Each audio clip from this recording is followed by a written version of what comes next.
14వ అధ్యాయం ప్రారంభిస్తున్నాము. ఇది గుణత్రయ విభాగ యోగము అంటారు. 13వ అధ్యాయంలో మనకి ప్రకృతి గురించి, పురుషుడి గురించి అన్నీ వివరిస్తూ ఈ గుణాలతో సంగం పెట్టుకోవడం వల్లే జన్మ పరంపరలో చిక్కుకుంటున్నాడు జీవుడు అని చెప్పారు. అలాగే చాలా యొక్క ప్రస్తావన వచ్చింది, కానీ వాటి గురించి విపులంగా విశదీకరించలేదు.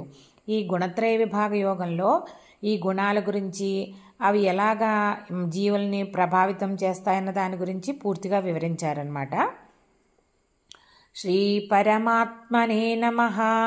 అథ చతుర్దశోऽధ్యాయః గుణత్రయ విభాగ యోగః.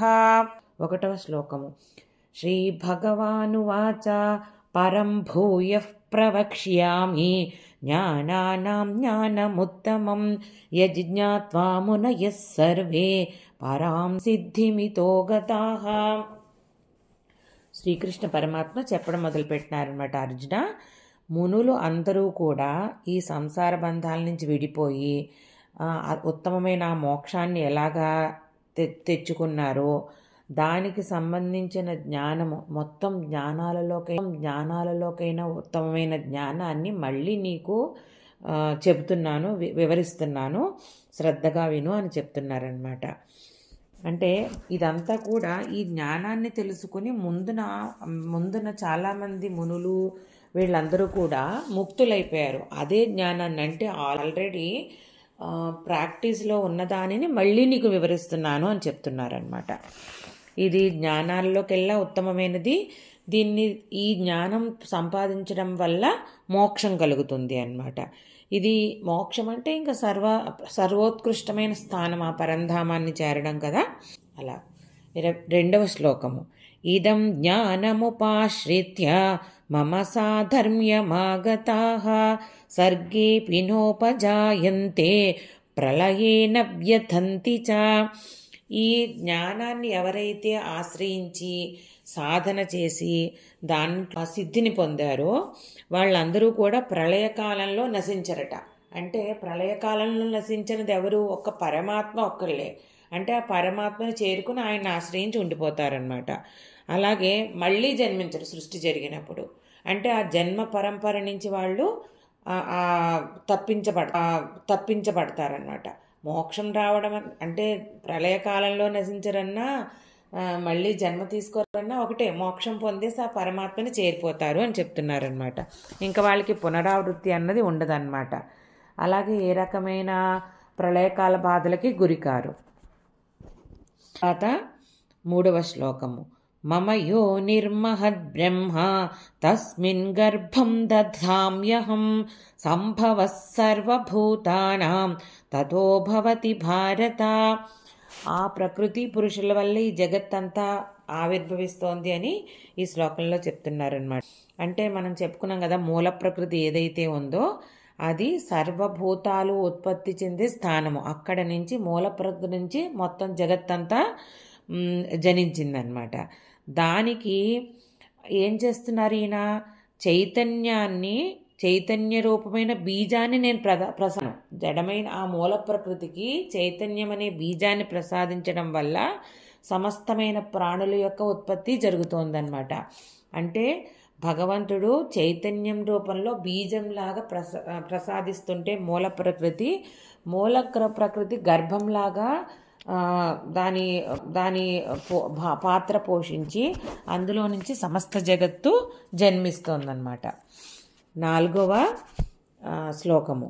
సర్వయోనిషు కౌంతేయ మూర్తయః సంభవంతి యాః తాసాం బ్రహ్మ మహద్యోనిః అహం బీజప్రదః పిత.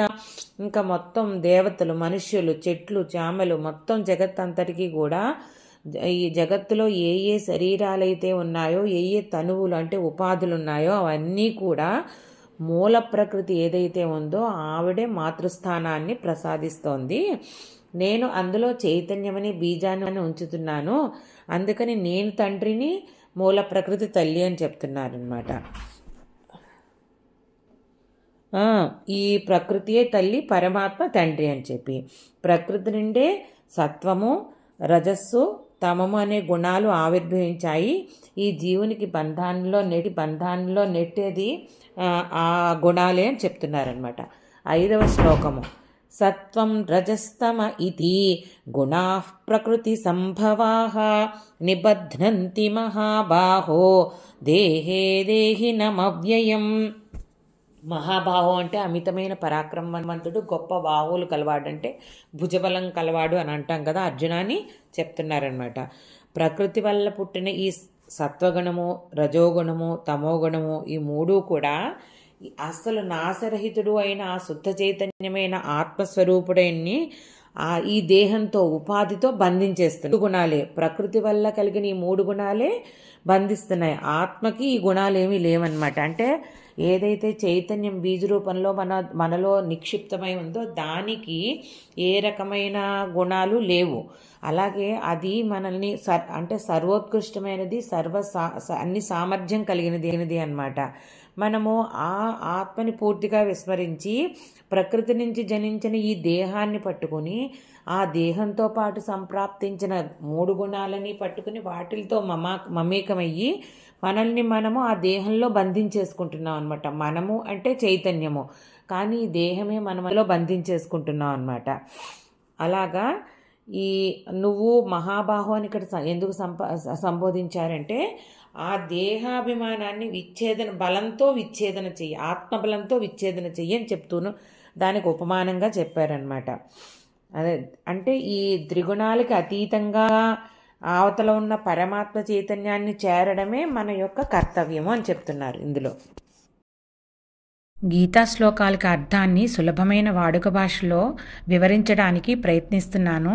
నా ఈ ప్రయత్నం మీకు నచ్చినట్లయితే భక్తి అన్లిమిటెడ్ ఛానల్ని సబ్స్క్రైబ్ చేసుకుని మీ అభిప్రాయాలను కామెంట్స్ రూపంలో తెలియజేయండి.